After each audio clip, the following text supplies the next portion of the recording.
So Anand, thank you so much. Thank you for talking to us. If you could tell us, how do you look at business continuity in this context? So, Shradha, thank you for having me on the show first. And let me just first start by the definition of the new normal is very different for every person. And therefore, I don't think there is one common perspective of what the new normal is. To take an example, the new normal for me is to be on back-to-back Teams calls for 12 hours a day at least. And then there is no semblance at times of what's day, what's night, because we work across time zones in a global company, and even the customers and partners and even the government is interacting so well through all of these modes. So that's my new normal. But look at the new normal for a healthcare worker. Look at the new normal for somebody who's out on the road trying to get some discipline organized for whatever be the lockdown conditions. They're very different new normals for different classes of people and what they're doing. And the new normal in a manufacturing setting is very different. The new normal in a hospitality industry where the hotels are closed and the restaurants have capacity limits is very, very different. So first, I think the new normal means different things to different people. And if I then just take the example of the corporates, and within that also, if I distinguish between services companies like the IT services companies, and you look at manufacturing or banking companies, they're two different new normals even within that cohort. So IT services companies, I would say definitely will have a new normal of a hybrid workplace. I don't think it's going to be either fully work from office or fully work from home, which are two ends of a spectrum. It's going to fall somewhere in between. In the beginning, it might be I work for a few days in the week from home, I work for a few days in the week from office, because that's the only amount of time I need to spend. And that mix will change even by role type within the ITES companies. And there would be even thoughts, does this role ever have to be in the office? And therefore, why would we even have in the longer term this role to be configured and to be inside the office? Can this role fully work completely from home or from anywhere? Now, as soon as you go down that path, you're creating a new normal of the future, which I think is great for a country like India, because that will allow a lot of women to come into the workforce, number one, because you suddenly are creating conditions that are more conducive to bring more women into the workforce. And second, you're taking jobs a lot more into tier 2, tier 3, tier 4 cities.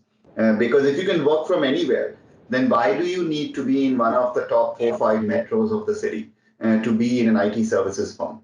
And I think that's just on the services side. If I shift it to the manufacturing side or the banking side, I think that's where we generally had a lower amount of digital or tech enablement. And the new normal would mean that I work a lot more with tech and digital. So in retail banking, for example, or in corporate banking, for example, there'll be a lot more use of tech to get stuff done. Because even the gray zones of where is it allowed, is it not allowed, is being taken decisions on in the last 3 months, saying if it's not allowed, then it is allowed. So if it was not allowed, to correct myself, with 2 negatives, then it is allowed. So therefore, you should see more digital happening in banking. You should see more IoT, data, cloud usage happening in manufacturing. And finally, let me come to government. I've been very enthused with the way the central government, the state governments have embraced technology during this time. And it's not just technology of doing video calls. It's truly leveraging data to take decisions, to be real time, to use analytics in the way to take decisions. Because in the COVID 3 months of fight back that we've done so far, it's real time decisions. We are learning, we are changing, and therefore there is a new normal in decision making that's happening in the government also. So I know it's a very long answer to the question that you asked, but I wanted to at least touch 3 very different personas in giving you the new normal. And last one I do want to touch is the SMB. The new normal is very different there. And today, You may have a large percentage of SMBs even thinking about what's my business going forward. Do I have a business going forward? And therefore, if I have a business going forward, how do I pivot my business model? How do I stay in touch with my customers, with my partners? And therefore, there again, tech will become a big determinant of what the new normal really is. And within that SMB space, again, multiple verticals have different personas. So sorry, long answer, but I wanted to touch different new normals. And hopefully for the new normal will lead to some good outcomes, and one which I am picking up is getting more women in the workforce. It is, I think, I feel that sustainability will go up. Yeah. The consideration for the environment, the sustainable future, I think there will be a good focus on that. I'll give you a very simple example. For myself, I'll just take my personal example. It was asked of me that, hey, Anant, do you see yourself working completely from home in the future? And I said, maybe not. Maybe a determinant is that my office is 20 minutes away from where I live, and therefore I don't see that much of a hassle in being in office and using the infrastructure. Second, I like being around people. I like building social capital with my team and my customers and my partners. So for me, that interaction, physical interaction, is important to just feel what is happening. What will change though is that living in Gurgaon today, I will not take generally a flight to Mumbai just to do a meeting for an hour. Yeah. I think that I will think twice about. And now, why do I need to do that? I'll at least offer that option to the CXO on the other side, saying, is it okay for you if we do this meeting just on a Teams platform where we can do full collaboration? We'll feel as if we are with each other. More people can participate. 5 of my colleagues who would not have traveled just because of this 1 hour meeting, because of calendar conflicts, can actually join the meeting if you want to do it. And the person on the other side might say, hey, this is more productive. Let's just do it that way. So that bit of corporate life will change, where people would say, let me do this travel only if it is really productive, if it's really necessary. That question will get asked. And to me, I'm saying it for myself, that will be a change in my lifestyle. Definitely whenever we come back to a more physical way of working. Are you seeing, in fact, like some key shifts in the enterprise market, because you guys lead the enterprise market in the world? So, are you seeing some shift happening in the last 2 months? It is. We definitely will see a lot more hybrid working, work from anywhere, as a trend line that I already spoke to you about. The IT industry in India would maybe a harbinger of that. And you already know TCS announced the 25-25 model, where they did see a fundamental shift in the way they work. But if you talk to anybody amongst the IT services firms in the country, they see that hybrid working model and more offshoring, I think, happening in the future. The second shift that I see is a greater use of data and public cloud, a lot more, because I think people are getting to understand that there is both speed and scale that you get in this, just the usage of the public cloud, and it's secure. The security at this time, in today's time, has been proven that the public cloud may have a much better level of the security envelope and the footprint than you may have in on-premise solutions. So that's the key shift that I see. Also, data and analytics. Today, just the fact that you talk to anybody in your home or in your friend circle and in your community, they would be talking about logarithmic graphs and projections as if this was common knowledge. 3 months back, you said something like that to them, and they would say, hey, listen, don't give me mumbo jumbo in terms of what you're trying to say. Say it simply. I think there is just a better appreciation of what analytics can do, what AI can do potentially, what machine learning can do potentially. Because in this space today, we are creating models from different parts of the world, bringing it together, and then seeing how to tackle something of the unknown that we're dealing with at this point in time. So that's a big third shift that I would see as we go forward. And the fourth, I think, underpinning all of this is tech intensity will go up. Everybody appreciates technology a lot better today. There'll be a lot more people who would stop saying, hey, I don't like this virtual format at all. They would say, I like it in certain contexts. And there are certain other things that I still want to do the way I used to do them before these 3 months came along. So there will be a shift in mindsets around technology. You had to say what should be the long term, short term strategies for these, for businesses to power their continuity, because it is more or less stuck in some way today. See, everybody, I think, will have to give a better version of safety and security as part of their value proposition. So a restaurant will need to do that, a hospital chain will need to do that, a hotel chain will need to do that, a manufacturing company making products with a very good sort of data trail of how the product is being made, packaged, and delivered, especially if it's a grocery item and so on, food item. So you want to know how it's being done. And the focus on safety security in general will go up across all sectors in some shape or form. Some may be focused on employees, some may be focused on partners and networks, some may be focused on customers, and so on. The second, I would say, broad trend is the ways of interaction will have multiple modes. So I think in general, you will see a closer connection and interaction amongst people. Just the fact today that now today a lot of conference calls have moved to video calls. And you are able to see people, you're able to appreciate the human reactions from people. And that to me is a generation of empathy that in general goes up because you're interacting, even though it's on a virtual format. Now, there is, of course, the converse danger that a lot of the physical stuff may also move to a lot more virtual. There, the physical empathy may reduce a little bit, but I think that will balance. As I explained, it will balance for the one-day trip, but it may not balance for the 10 days of being together with a critical customer or a client. And the third and last change, I would say, I think there is a reset of demand that is happening today in different sectors. And what is necessary versus what was just good to have.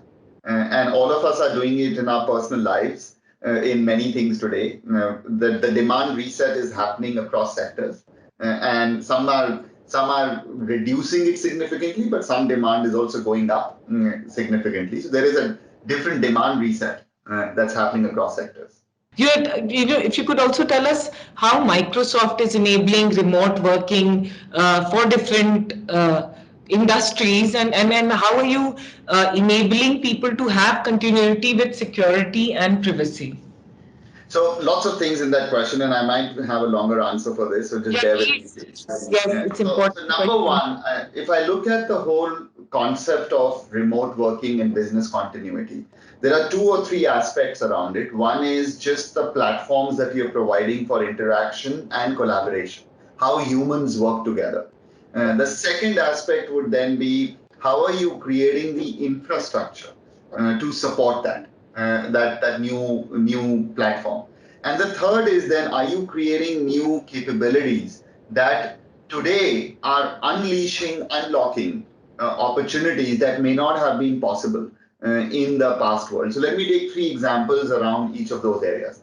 The first one around the platform is Teams, the platform that we're using just now. So initially, when the lockdowns came and when COVID, in a way, forced people to work in a remote fashion, the first thing that people needed was just being able to see and talk with somebody and a large group of people together.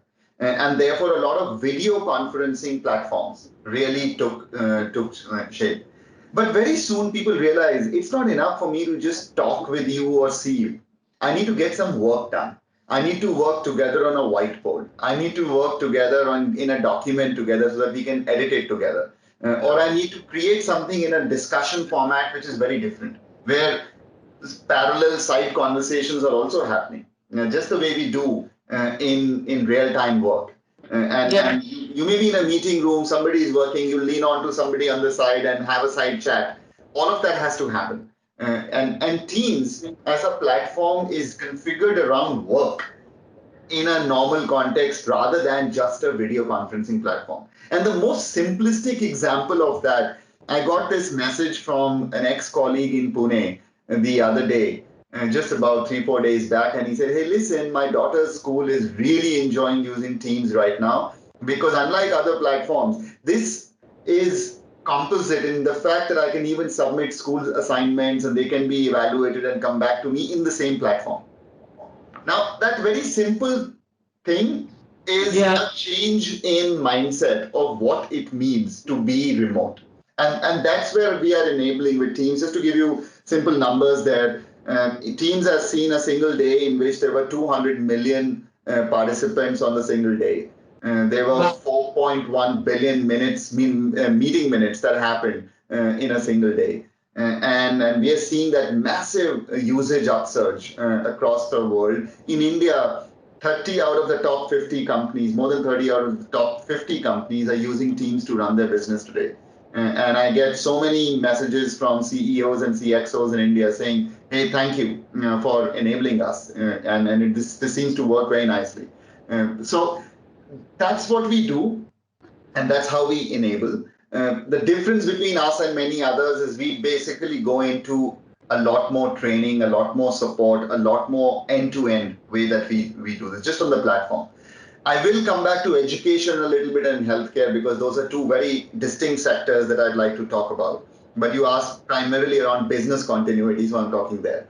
The second piece was around just the infrastructure. So all of this is happening on the public cloud. You need more data center capacities. You need more uptime and capability. So we're working hard even through lockdown conditions to maintain that kind of capacity enhancement and service continuity.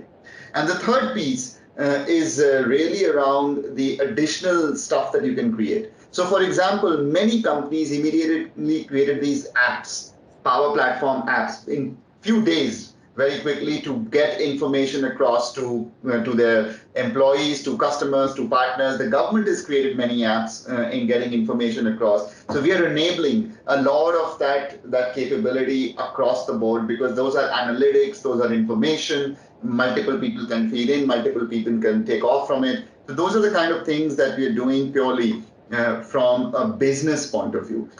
I do want to talk a little bit about education and healthcare, how we're providing that continuity. So on education, just very quickly, the whole focus that we had was enabling schools and colleges to just continue a very strong form of learning. It's not just about teachers being able to see students and vice versa. We should not forget that none of our teachers, I should say none, barely a small percentage were trained to run classes like this. And students were never trained to get education like this. So it was very important to say, not just say you have a platform, now just go and use it. It's also how to use it, the training for it. Today, more than I would say 1.5 million teachers are using it.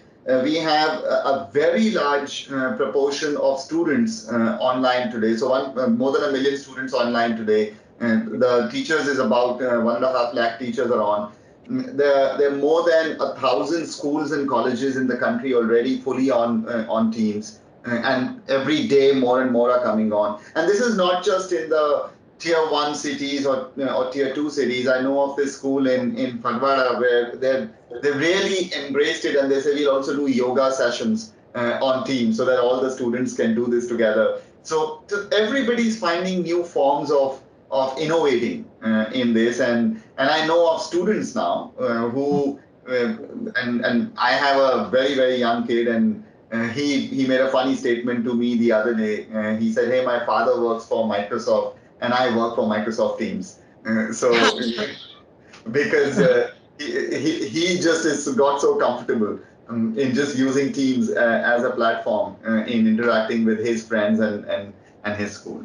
So that's on education. Lastly, on healthcare, the business continuity there is getting information across to frontline workers to because it's Yeah. new. COVID is new for them also. The norms are changing every day. The patterns are changing every day. It's healthcare analytics that are going around. It's also fight back. So vaccines and test kits. What do? You provide capability and technology to them to do more. So we are working on multiple dimensions, even in healthcare, and multiple hospitals and agencies are working with us in bringing that tech capability to enable continuity. Okay, so so Anant, last week I had an interview with the finance minister Nirmala Sitharaman, and one of the things that she was very vociferously focusing on was the MSME sector, and she said that the whole stimulus that the government is looking at is to revive, to help the MSME sector. I want to understand from your lens, how do an MSME is such a core part of our economy, and will be for the growth of the country. How are you seeing the MSME sector, and what would you say are some of the things that needs to be done to revive, restore confidence, and grow the space? So again, MSME sector is very important to the economy. I reinforce that and think that's very, very critical to support. And there again, I would say MSMEs are very different. They are in different verticals. They are in different scale. And you today can call 1,000-person company an MSME and a one-person company as an MSME, and they can be in travel tourism versus they can be in small manufacturing. So it's very different, once again, in a broader format. There, number one, I think we've got to again create enablement for just managing the balance sheets first. So it's just the whole working capital flow and the ability to survive, and I say respond in a way which is just respond to the crisis for them. I think that's the first step, which is what the government has done. Finance Minister, as you know, released a lot of these initiatives around the working capital, around creating balance sheet support for a large bunch of companies in the country. I think the second step would be to rebound, which is the demand creation and enabling them to get back to work. And that to me is the piece of work that needs to get done today as all our cities and economies, different sub-economies are opening up. The supply chains are very interconnected between the MSME and the large companies. So how do we open those supply chains with minimal constraints at this point in time? So rebound will be a very big part of supporting the MSMEs, creating that demand creation to get them come out very quickly. And the third then will be reimagine, which is there will be new models that will suddenly come up. There will be new service models, there'll be new product models, and as in today, and I saw this picture yesterday in the newspaper that you go to some of the very the retail stores in malls and even in high street, and they have PPE and masks and all of that in the front end of their stores. It's a new product category that has suddenly emerged, and there are people who've jumped in. You know that there are so many more hand sanitizer manufacturers in the country, and there's so many more support services that are coming through. Even the gig economy of getting services at home will change. Some of the home services will change. So I think there's a lot that will open up as new stuff that never existed before. And I have I would say, ending faith in the entrepreneurship of India. So the Indian entrepreneur in the MSME will react to these opportunities. They will move fast. They will spot that and they will do something. I think we need to help them reimagine their businesses as they go forward. And tech will again enable all three phases: the respond, the rebound, and the reimagine. Microsoft has unveiled 100x, 100x, 100x. I hope I'm reading it 100 by properly. 100 by 100. Okay, 100 by 100 by 100 program for B2B SaaS startups in the country. Could you please tell us what are you planning to do there and how are you looking at supporting the startup ecosystem? So it seems like a different world when we announced this in February. It was just 4 months back that we did this. The program in its design was very simple: get 100 big companies in India to work with 100 SaaS startups in India, and at least commit that in the next 18 months, these 100 companies will spend maybe $100,000, which is roughly about 70 lakhs, to buy services from these startups. So it was just creating a connection between large companies and software as a service startups. So that was the simple model that we had come up with. And we said Microsoft can be a great platform to make this happen because we work with these 100 companies. We are working with these 100 SaaS startups, and they're all on our platform. So why don't we help them meet with each other and make this happen? It's seen a lot of success, even though it was announced in February and March, we all went into lockdowns and so on. There's Yeah. momentum that still happened. In fact, to the point that tech intensity is increasing, all those 100 companies are more than willing to try new software platforms today. And say, can I just find something for my supply chain? Can I something just for my people management? Can I find something just for my financial management and so on? So I think there is a lot more momentum right now of that 100 by 100 by 100. I do hope in the next 15 months now, $100,000 do get spent by each of these companies. How is Microsoft India enabling this recovery, this growth in the country? So overall, and I would say we are very focused first to provide business continuity because that was the key focus that we had in the first 8 weeks. I can tell you my entire team and I were working the hardest during that time because while everybody was moving to work from home, we were getting calls from everyone saying, please enable that. And the reality is nobody was prepared to do it at that scale.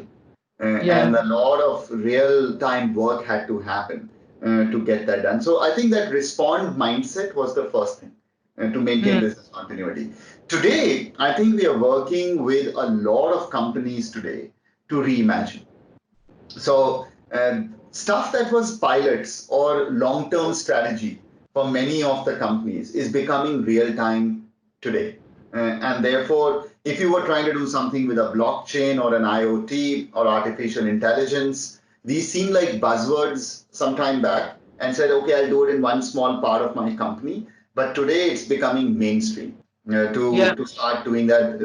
The CEOs are saying there is no better time than today to just go with it. The acceptance is so much and the ability to get this done is much higher. So I think that level of innovation and acceleration of tech and digital transformation will happen during this time very, very significantly. And that's kind of our focus to say, you already had this mindset, let's accelerate it. There are other sectors that are just now opening up and applying this. And there again, we're trying to help them in thinking through this. That's where I said data and analytics will come in a big way as we accelerate the future. I also wanted to understand now more than ever, cybersecurity, AI, cloud infrastructure, everything becomes so important and relevant with the unprecedented amount of people going online and data going online. What are you seeing, from a Microsoft standpoint? What are some of the things that you are enabling and you're doing in this space? So cybersecurity and security in general is a core part of who we are. As a company, we see nearly 8 trillion signals every day across the planet, which basically causes us to understand a lot of the malware and cybersecurity patterns. And if we see, for example, a malware being present in one part of the world and affecting companies, we are able to learn in that part of the world how to fight back on that malware and bring that learning very quickly across to all of our enterprise and other customers to say, this is, if this comes to you, this is how you react. to that malware. So the second key aspect is cybersecurity, unlike regular security, has to have a different mindset. In my career 20 years back, I used to also be in the world of the physical security. In the physical security, there is a very strong notion that you have a perimeter. And as long as you protect your perimeter and don't let anybody come in, you're safe. It's kind of the way we work our homes. Lock the main door, lock the windows, lock all exits and entries, and then we are safe. I think that's the physical form of security. Cybersecurity is like air. And you can believe that there is air flowing in somehow into your ecosystem.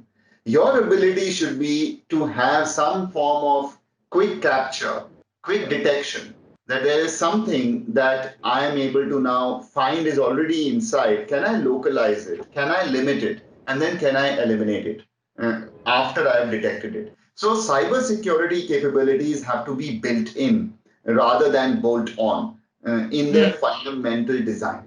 And that's what Microsoft has always had in its cybersecurity design, that it is built in all our platforms. It is built in. And because we have so many such connections, we find it in one part of the ecosystem somewhere, we're able to transmit that signal very quickly to other parts of the ecosystem within a company or in a larger geography or in a larger vertical globally, and are able to therefore find that built-in capability to detect and then limit the impact of it. And that, I think, is the fundamental framework. So we do this as normal life for ourselves. And in this time, there has been a lot more focus on cybersecurity because the hackers on the other end also said, hey, listen, everybody's attention is diverted to something else. Now's a good time. They're not inside the physical capacity of their office. They're all distributed in their homes.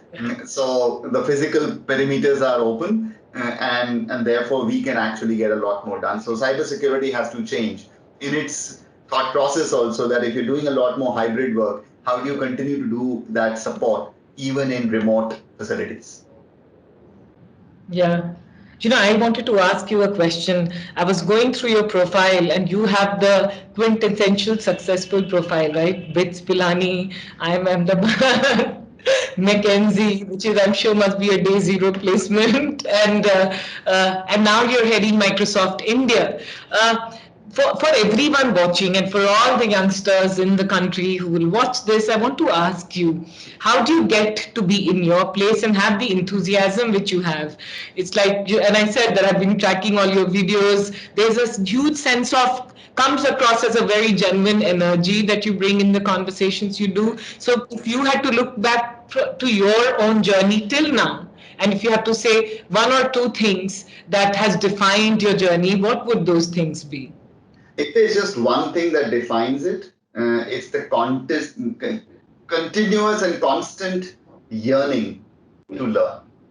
And I think I'm a learner, and I found the right word for it when I came to Microsoft. Growth mindset is the simple that just defines me as a person. It's been true when I moved through different phases of my career.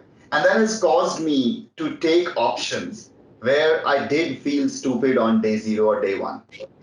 Because to me, I look for those opportunities when I really feel stupid. And I say, hey, I don't know this. I typically get most energized when I feel that bit of I don't know this, and therefore there's so much more to learn and so much more to know. And therefore, having people around me who actually know it, and therefore I can learn from those people and I can learn from those situations, has been the constant endeavor in my life. And to me, the move from Honeywell to Microsoft was that, the move from McKinsey to Honeywell was that, and within Honeywell, as I took many roles, it was again moving to things that I didn't know. So that in general, I would say the single thing, please keep learning. Learning never stops at any stage in your life. If you had to say your dream, your vision, your excitement about India, what would you say? Oh, I'm a passionate Indophile, as many people call me. because I do believe there is so much that the country can achieve, and is already achieved, and we are on our way to do a lot more. Coming in the world of tech, I think we are at the heart of a lot of the innovation that's happening on the planet. So we should continue to drive that innovation. I also feel that India has this unique capability of the supply side on tech and the demand side of all the different use cases of real problems, real world problems that can be solved or enabled by tech. So to me, that unique situation of both the capability and the opportunity that you can bring together in the single place is a fantastic sort of a combination. And I guess that's what the world sees in us, and this continuous endeavor to do better. That's my passion for India, bringing that opportunity, that capability, and the constant focus to do better.